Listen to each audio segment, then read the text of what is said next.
Chemistry class 10 बाप चौथों सबक 3 मोनोसेकेराइड्स आवां केमिस्ट्री उस्ताद नजुला चन्ना आवां गे सिंध ऑनलाइन स्कूल में भलीकार असां जजो के लेक्चर जो मौजू आहे क्लासिफिकेशन ऑफ कार्बोहाइड्रेट्स ऐं असां हुन में पढ़ंदासीं कार्बोहाइड्रेट्स जो हिकिड़ो group monosaccharides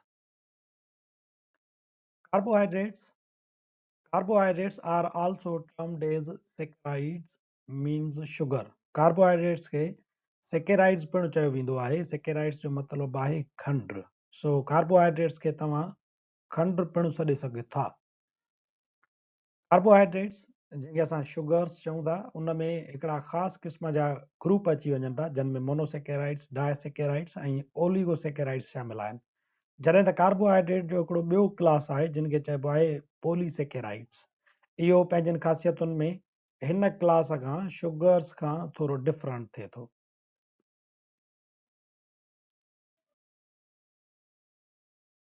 monosaccharides the word mono means one and the word saccharide means sugar लफ़्ज़ मोनो जी माना आहे हिकु ऐं सेकेराइड जो मतिलबु आहे खंड so monosaccharides means one sugar standing by itself with no other units attached so monosaccharide जी माना थींदी हिकु यूनिट वारी शुगर यानी मोनोसेकेराइड में शुगर जो हिकिड़ो ई यूनिट थींदो आहे के ॿ या टे यूनिट न आहिनि हूंदा मिसाल जे तौर ते ग्लूकोस हिकिड़ो यूनिट आहे फ्रक्टोस हिकिड़ो ई यूनिट आहे या गैलेक्टोस हिकिड़ो ई यूनिट आहे ही मोनोसेकेराइड्स जा मिसाल आहिनि मोनोसेकेराइड जेकॾहिं असां पाणीअ सां मिलायूं त को बि कीमियाई अमल कोन थींदो इहो पाणीअ में अंदरि ॻरी वेंदो आहे उनजो ॻार ठही पवंदो जेकॾहिं मोनोसेकेराइड ही यूनिट पाण में मिली पवनि त पोइ वरी वॾी शुगर ठही पवंदी मिसाल जे तौर ते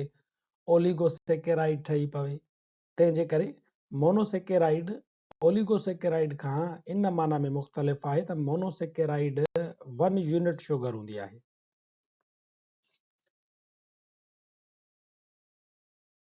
Most straightforward and plain monosaccharide definition is that monosaccharide जी सिधी सादी वस्फ इहा आहे they are simple sugars इहा सादी खंड हूंदी आहे because they are in their simplest form and cannot be broken down anymore छो त इहा पंहिंजी सादे में सादी सूरत में हूंदी आहे ऐं इनखे तव्हां वधीक टोड़े ॿिनि या टिनि जुज़नि में या यूनिटनि में तक़सीम नथा करे सघो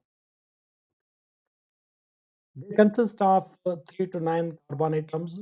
मोनोसेकेराइड जे हिकिड़े यूनिट में या मोनोसेकेराइड खंड जे यूनिट में 3 खां 9 कार्बन एटम मौजूद हूंदा आहिनि Therefore, they are classified according to the number of carbon atoms in their molecules. इन लिहाज़ खां मोनोसेकेराइड्स खे कार्बन जी तइदाद जे बुनियाद ते विरायो वेंदो आहे मिसाल जे तौर ते ट्रायोसिस यानी 3 कार्बन वारी मोनोसेकेराइड शुगर ट्रेटोसिस यानी 4 कार्बन वारी या वरी पेंटोसिस या वरी हेक्सोसिस ईअं कार्बन जे तइदाद जी बुनियाद ते मोनोसेकेराइड जी क्लासिफिकेशन थियल आहे अहिड़ा असांजो एल्डोज क्लास आहे मिसाल जे तौर ते ॾिसो एल्डोट्रायोसिस हाणे ही क्लास खे ज़ाहिर थो करे प्रीफिक्स ऐं पोयां जेका सफिक्स आहे उहा कार्बन जे तइदाद खे एल्डोट्रायोसिस यानी अल्डिहाइड ग्रुप वारी 3 कार्बन वारी शुगर एल्डोट्रेटोसिस 4 कार्बन वारी अल्डिहाइड शुगर एल्डोपेंटोसिस ईअं वरी जेकॾहिं कीटोन ग्रुप वारी शुगर आहे त कीटोट्रायोसिस 3 कार्बन वारी कीटोन असांजी शुगर या कीटोट्रेटोसिस कीटोपेंटोसिस वग़ैरह वग़ैरह Monosaccharides are classified into 2 broad groups. Monosaccharides खे ॿिनि वॾनि ग्रुपनि में विरायो वञे थो नंबर पहिरियों एल्डोसिस containing aldehyde group ऐं ketosis containing ketone group. For example असां जेकॾहिं ग्लूकोज खे ॾिसूं ऐं असां फ्रक्टोज खे ॾिसूं त फ्रक्टोज में तव्हांखे कीटोन ग्रुप नज़र ईंदो असांजो यानी फ्रक्टोज जेको आहे उहो कीटोसिस खंड जे ग्रुप जो हिकिड़ो मिसाल आहे ऐं ग्लूकोज खे तव्हां ॾिसो त उते तव्हांखे अल्डिहाइड ग्रुप नज़र ईंदो हाणे अल्डिहाइड जेको ग्रुप आहे उहो असांजो एल्डोसिस खंड सॾिजे थो ईअं असां जीअं सवेर ॻाल्हि कईसीं त तव्हांखे एल्डोट्रायोसिस या एल्डोस शुगर जो मिसाल आहे, एल्डोट्रेट्रोसिस, एल्डोपेंटोसिस या एल्डोहेक्सोसिस। हाणे एल्डोहेक्सोसिस में तव्हांखे ग्लूकोज, मेनोज ऐं गैलेक्टोज वग़ैरह जहिड़ा मिसाल मिलंदा। जॾहिं त वरी कीटोसिस में तव्हां वञी करे ॾिसो, कीटोहेक्सोसिस में 6 कार्बन वारी शुगर में त फ्रक्टोज उते तव्हांखे मौजूदु मिलंदो।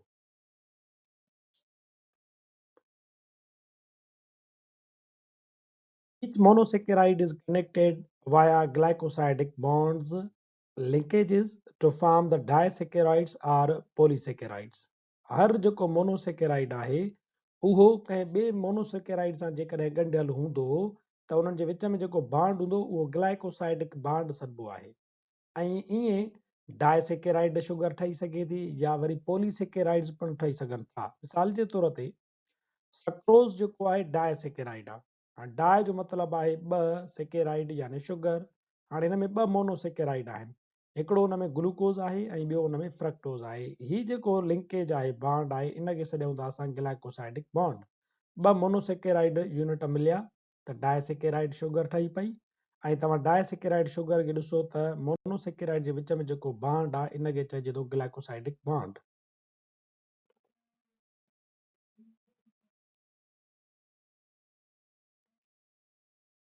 Important monosaccharides are hexoses like glucose and fructose etc. Monosaccharides में अहम जेकी शुगर्स आहिनि उहे हेक्सोसिस आहिनि, यानी 6 कार्बन वारी मोनोसेकेराइड शुगर, जिन में ग्लूकोज ऐं फ्रक्टोज जो नालो अची वञे थो। ऐं इहे ग्लूकोज ऐं फ्रक्टोज तमामु अहम क्लास आहिनि, तंहिंजे करे तव्हां 6 जी साइंस खां इन्हनि ॿिन्ही जो नालो पढ़ंदा अचो था पिया, ॿुधंदा अचो था पिया। Glucose is a pentahydroxyaldehyde while fructose is pentahydroxy ketone.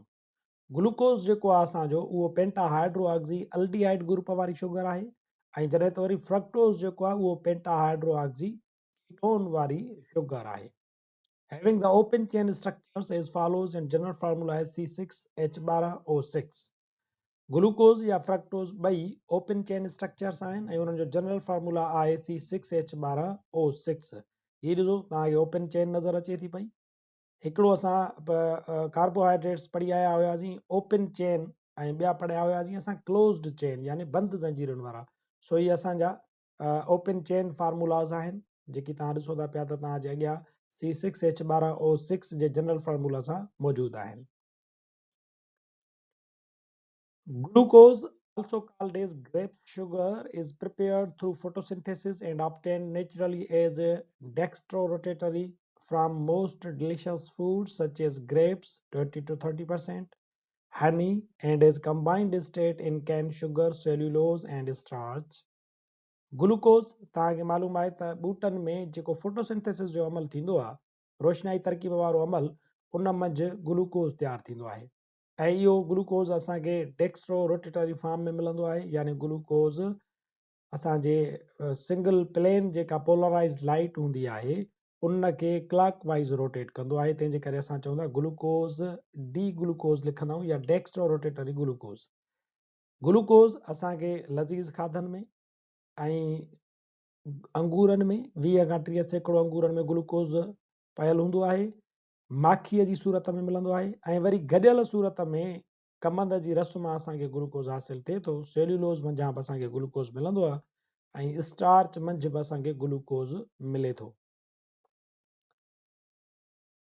Plants also use glucose to make starch and cellulose. बूटा जॾहिं रोशनाई तरकीब वारे अमल में ग्लूकोज तयारु कंदा आहिनि त इन ई ग्लूकोज खे वरी उहे स्टार्च ठाहिण में बि इस्तेमालु कंदा आहिनि त वरी सेल्यूलोज ठाहिण में पिणु इस्तेमालु कंदा आहिनि। Glucose is necessary component of human blood. इंसानी रत जो अहम जुज़ो ग्लूकोज आहे।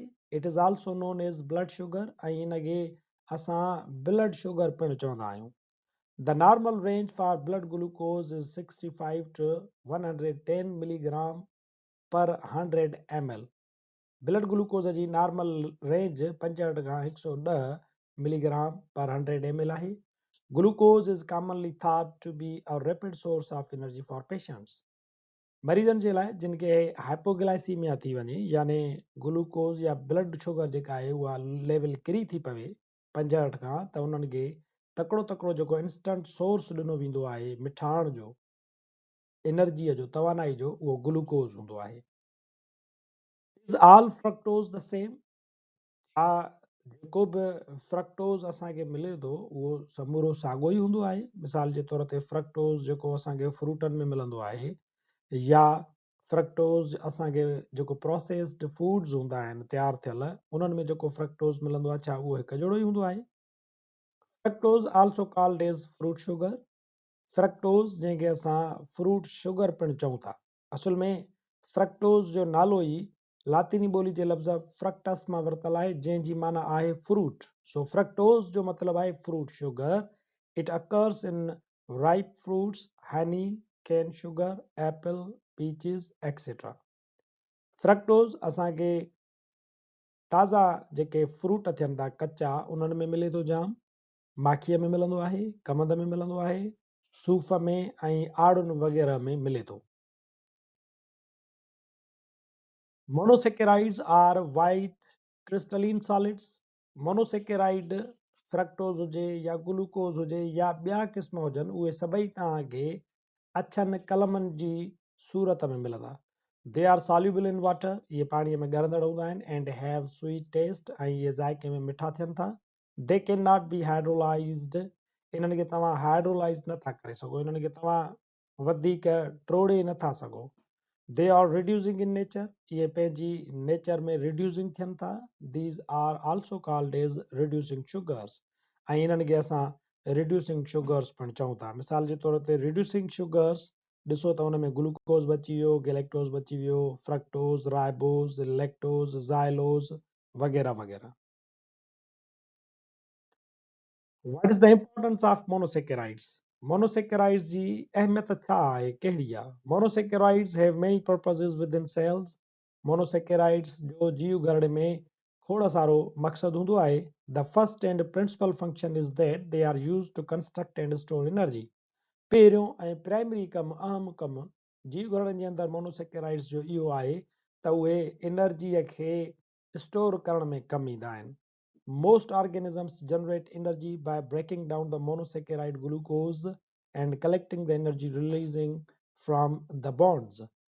घणाई जेके जानदार आहिनि उहे जीव गरण जे अंदरि ग्लूकोज़ खे ऑक्सीजन सां मिलाए रेस्पायरेशन वारो अमल कराईंदा आहिनि।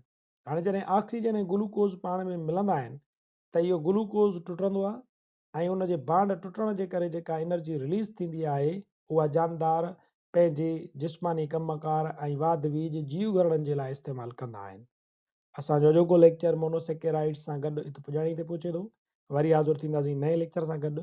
तेसीं ताईं ॾिसंदा रहो सिंध ऑनलाइन स्कूल।